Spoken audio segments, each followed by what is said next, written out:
어제와 오늘 우리 정치권에서 가장 큰 뉴스 메이커였죠. 김무성 전 새누리당 대표.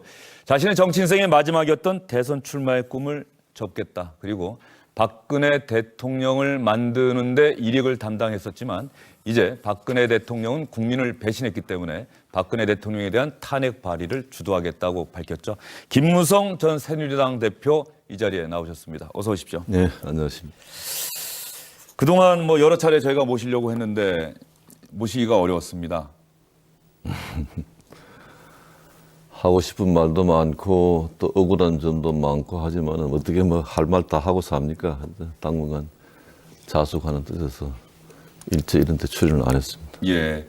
그런데 어제 기자회견 많은 현장 취재 기자들도 상당히 의외였다고 하고요.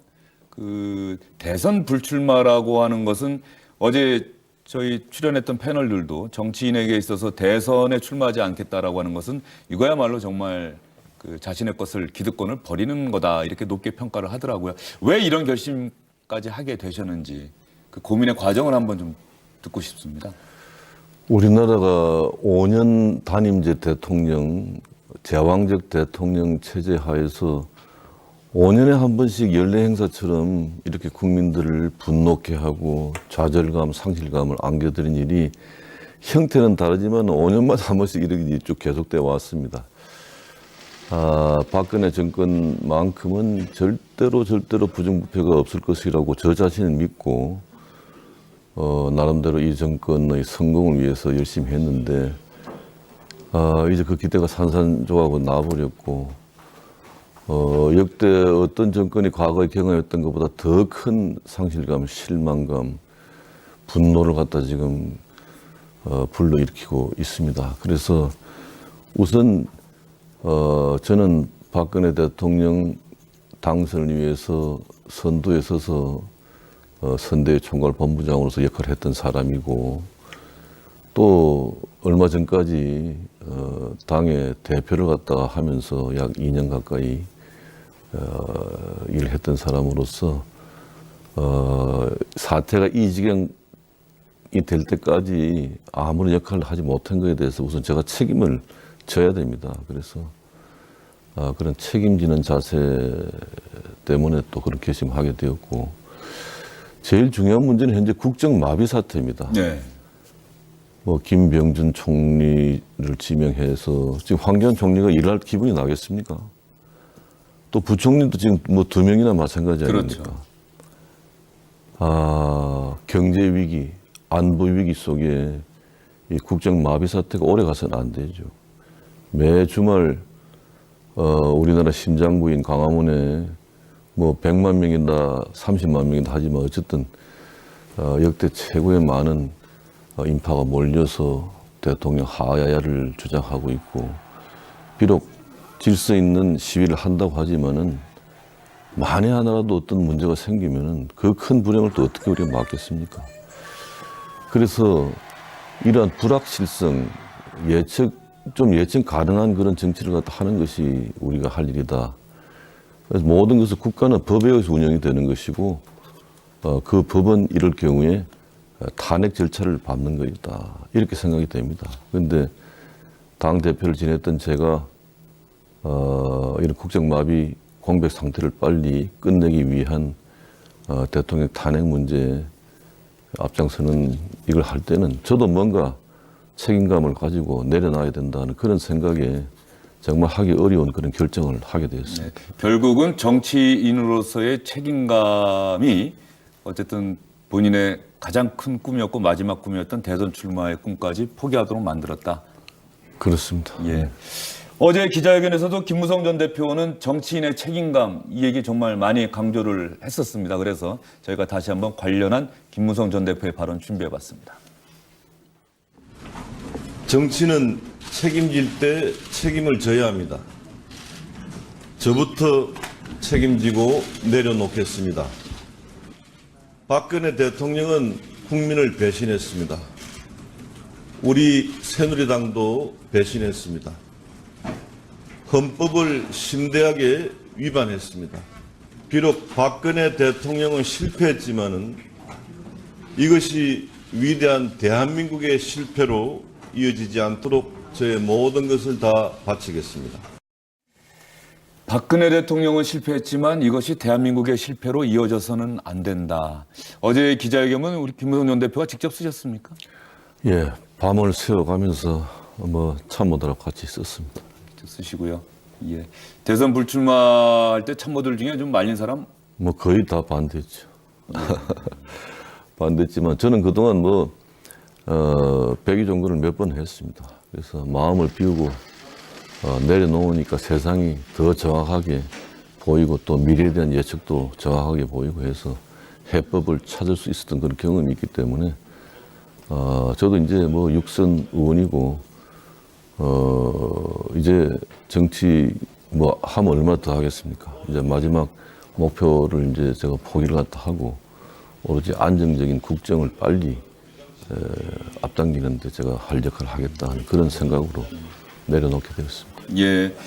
어떻게 그런 결정을 할 때 말이죠. 대선 출마 선언할 때야 좀 상당히 패기 있게 선언할 수 있는데 그 꿈을 포기할 때는 참모들이나 또 무엇보다도 김무성 전 대표 본인이 상당히 아쉽기도 하고 그 지나온 정치 인생도 생각을 많이 하셨을 것 같고 그래서 혹시 눈물을 흘리시지는 않았을까 이런 얘기들도 많이 하더라고요.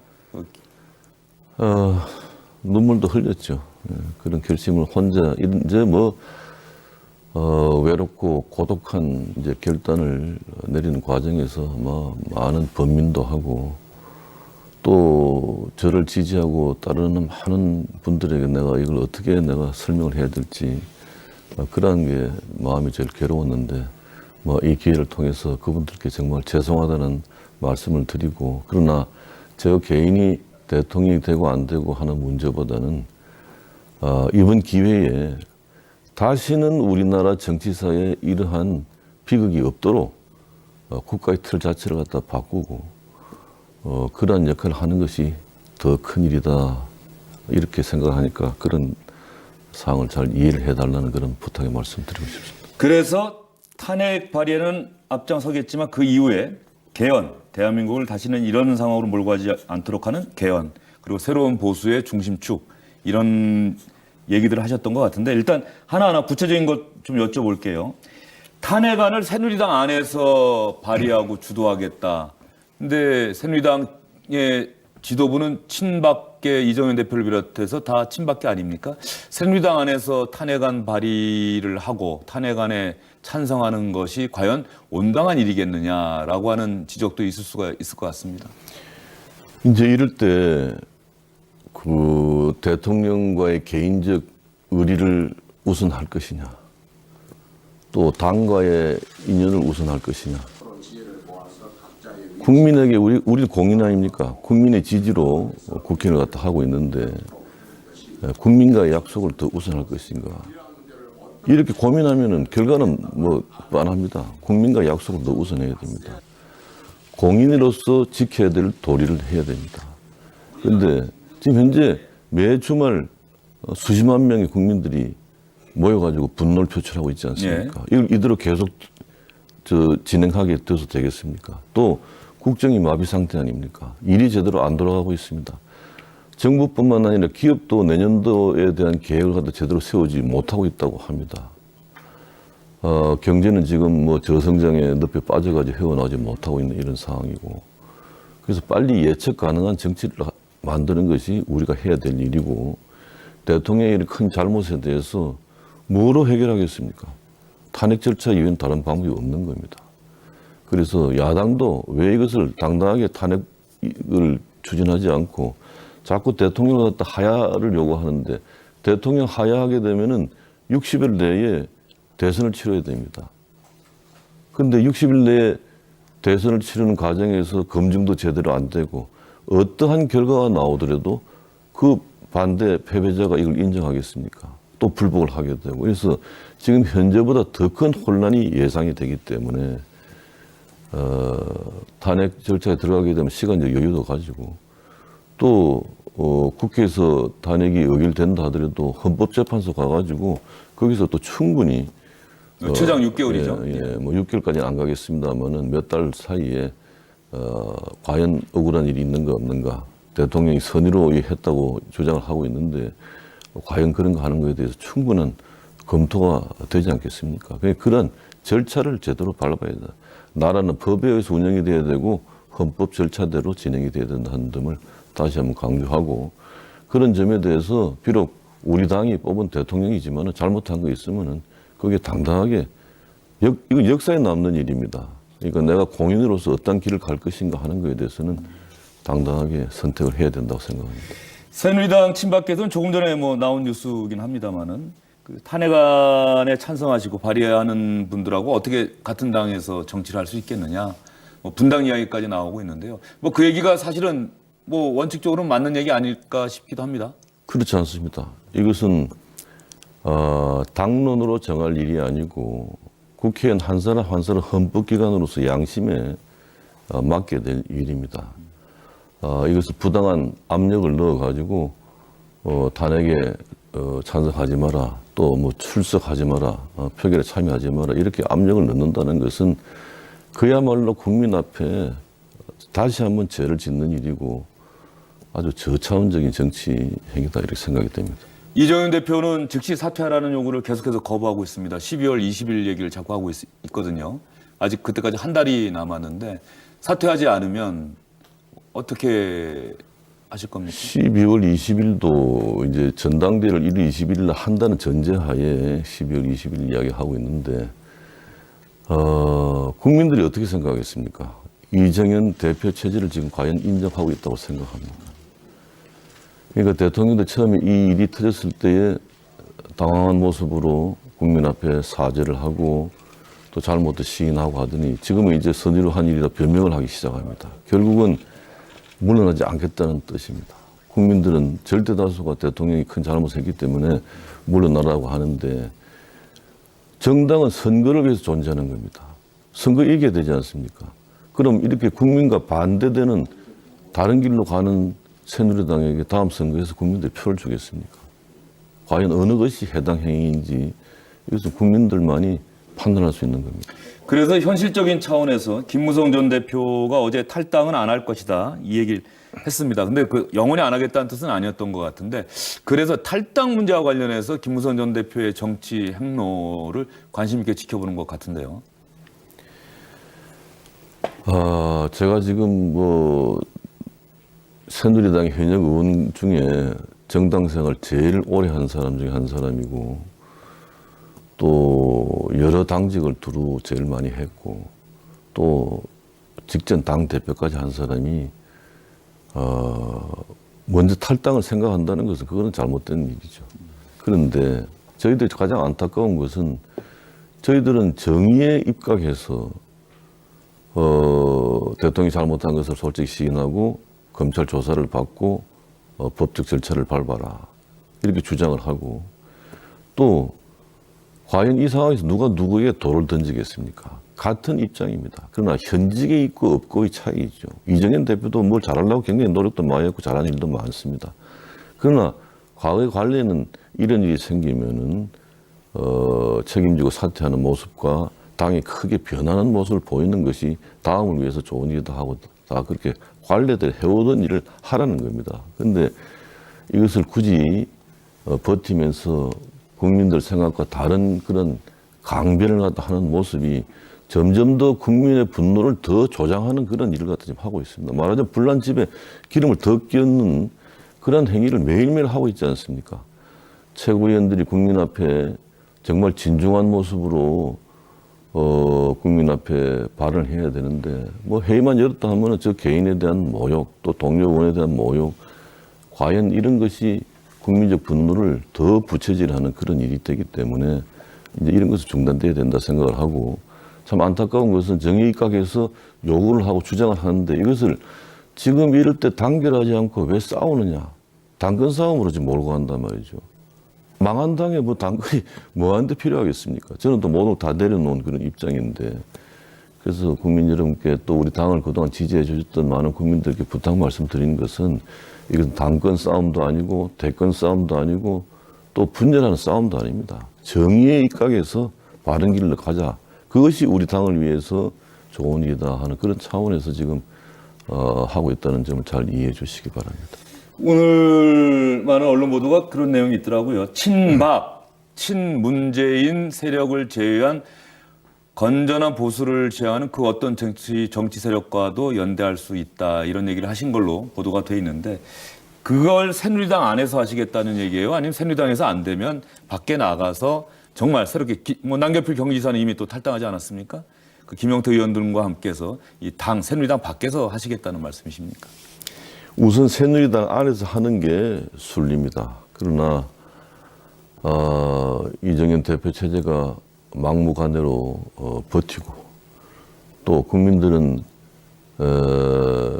이 정의에 입각한 싸움을 자꾸 분열을 책동한 그런 당근 싸움으로 오해를 하고 계시고 탄핵의 절차가 진행되면은 선거가 예상외로 빨리 지금 다가올 수 있습니다. 거기에 대한 대비를 해야 됩니다. 그런데 우리 입장으로서는 우리는 건전한 보수를 지향하는 그러한 정파인데 반대파에게 정권이 넘어가는 걸 갖다 보고 있을 수는 없지 않겠습니까? 그러니까 준비를 갖다 하는데 시간이 늦어지면 안 되기 때문에 그 타이밍을 봐가지고 정 안 된다고 판단할 때는 다른 길로 갈 수밖에 없다는 점을 분명히 말씀드립니다. 네. 타이밍을 감안할 때 정 안 된다면 다른 길, 이 다른 길에 방점이 찍힌 게 아닌가 뭐 그런 생각이 좀 들고요. 사실 김무성 전 대표 하면은 뭐 저도 현장에서 취재를 여러 번 했습니다만은 뗄래야 뗄 수 없는 정치인이 뭐 한 두 분 정도 계신 것 같아요. 바로 김영삼 전 대통령 그리고 박근혜 지금 대통령이겠죠. 박근혜 대통령과 김무성 전 대표는 아마 한 12년 정도 상당히 정말 만났다 헤어졌다를 반복하는 그런 질긴 인연을 이어왔다. 그러나 결과적으로 이제는 결별하게 됐다는 얘기가 많이 나오고 있는데요. 그 김무성 전 대표와 박근혜 대표의 인연을 담은 영상을 저희가 한번 준비를 해봤습니다.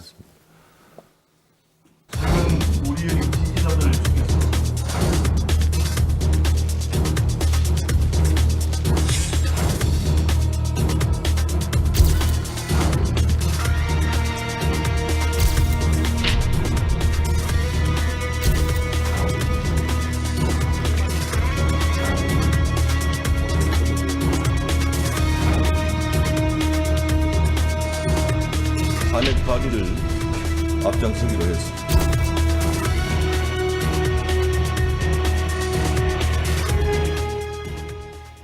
애증의 역사 결국은 결별로 끝나는 것 같은데요.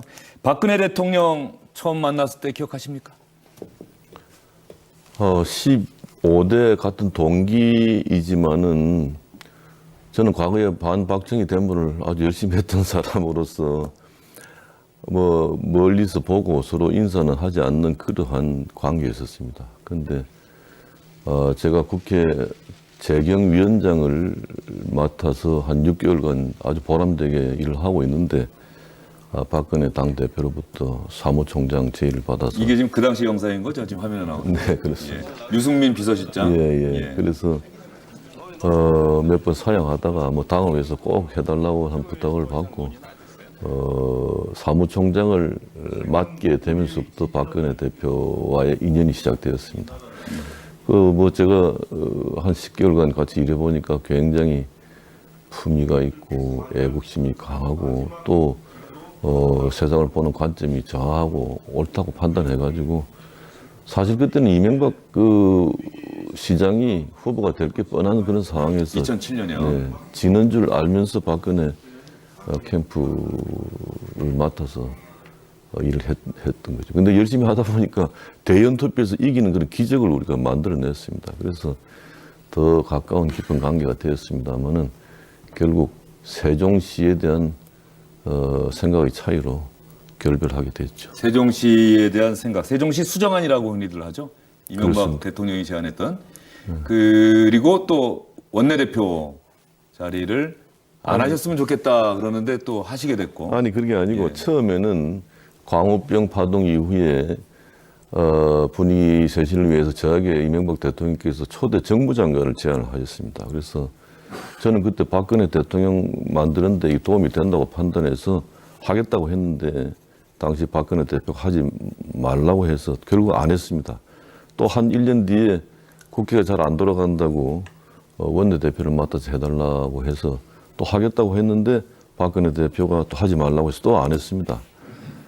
그 다음에 세종시와 관련해서 저는 제 소신을 굽힐 수가 없어서 세종시 수정안, 이명박 대통령이 수정 아니에요. 예. 제 나름대로 수정이 예. 따로 있습니다. 그것을 기자회견을 했더니 당시 이정현 박근혜 대표의 입이라고 하는 이정현 대변인격. 네, 대변인격이 나와가지고 30분 만에 일고의 가치도 없다. 오늘부터 김무성은 친박 좌장이 아니다. 김무성은 배신자다. 친박에는 좌장이 없다. 예, 그래가지고 결국 결별하게 됐는데 결국 이제 보수파를 대표하는 뭐 후보로 박근혜 후보가 또 당선됐기 때문에 저는 보수파의 집권을 위해서 또 그 선거 책임을 맡아가 치르게 됐던 그런 뭐 사이입니다. 지금 화면에서 유승민 의원과 함께 박근혜 대표와 인연을 맺었던 그림을 보면서 많은 분들이 또 이런저런 생각이 드실 텐데요.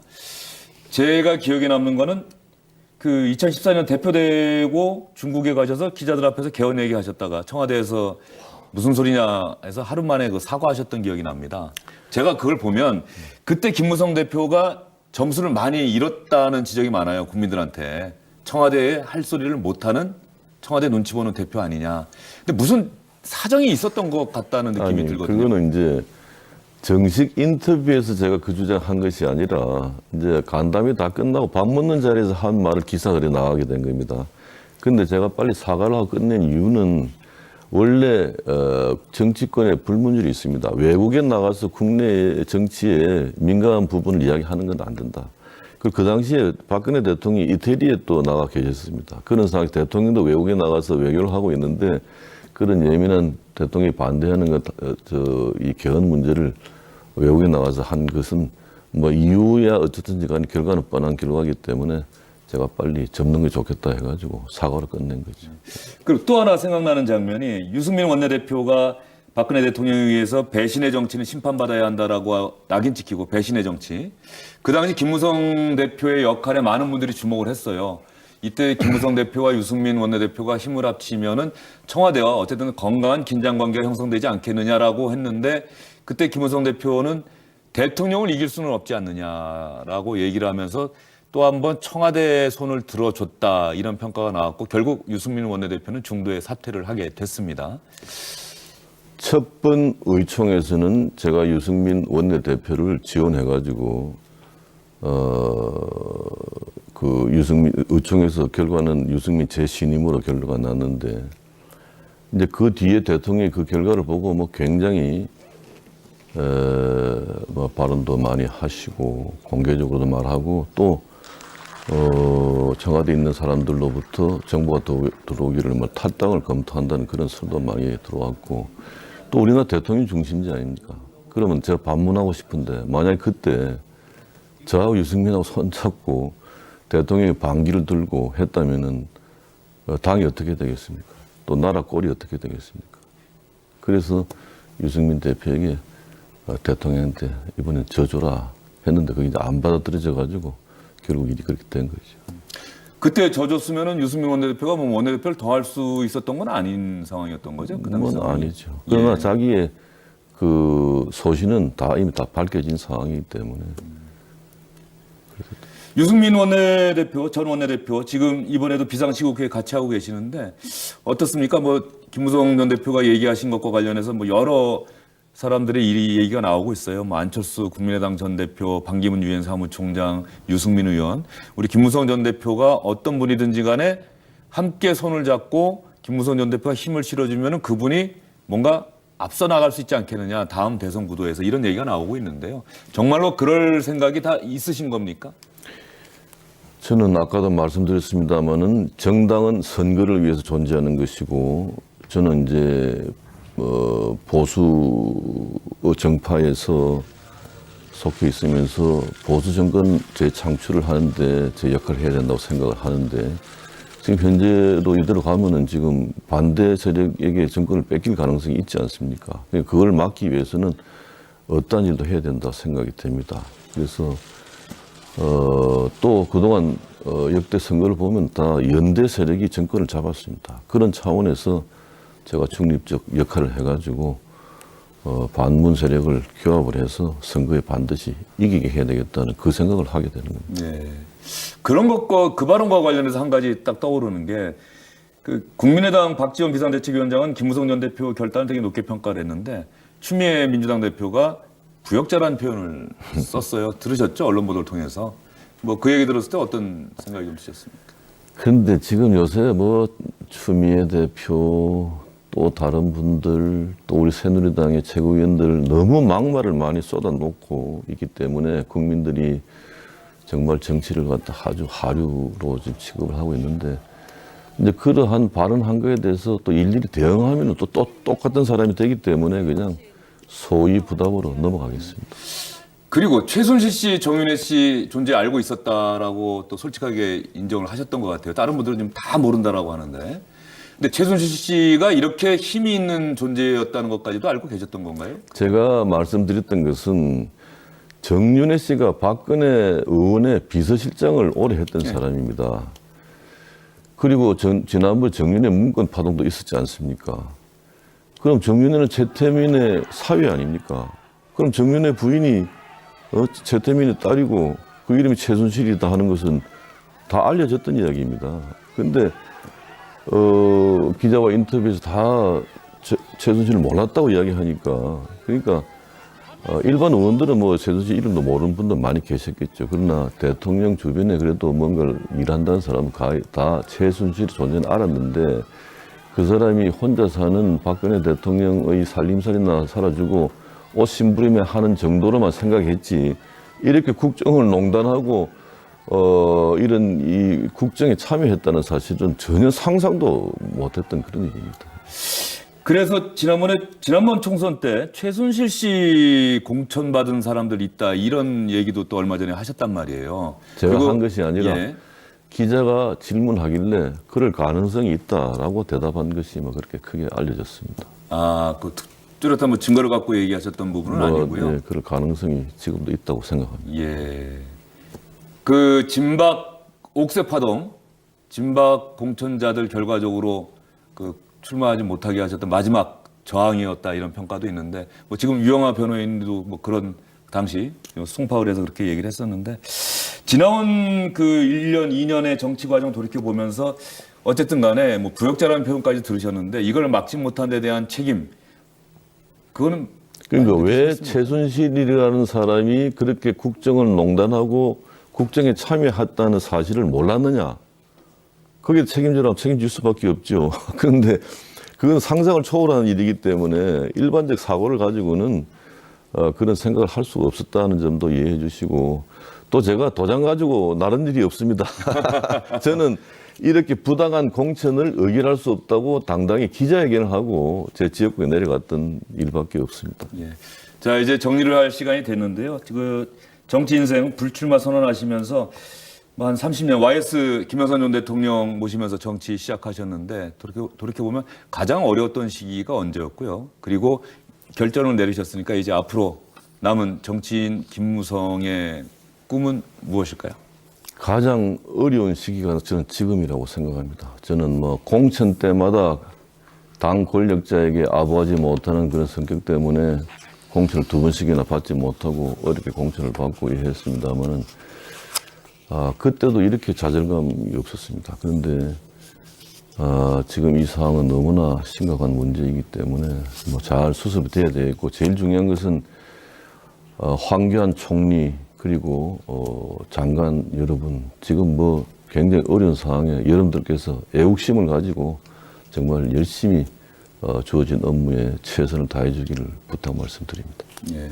뭐 박근혜 대통령 한번 만나시겠다 이런 제안 안 해보셨습니까? 정말 상황이 이럴 때 누군가 찾아가서 좀 얘기를 해야 되는 거 아니냐 이런 얘기도 많은데요. 제가 집권 여당의 당대표 하면서 대통령을 만나자고 전화 한번 하자고 해도 그게 일치 안 됐습니다. 근데 지금 뭐 그런 생각이 나겠습니다. 예. 뭐 오랜 시간 말씀 나눠봤지만 여전히 궁금한 게 참 많은데요. 좀 아쉽지만 여기서 좀 마무리하도록 하겠습니다. 오늘 나와주셔서 감사합니다. 네, 감사합니다.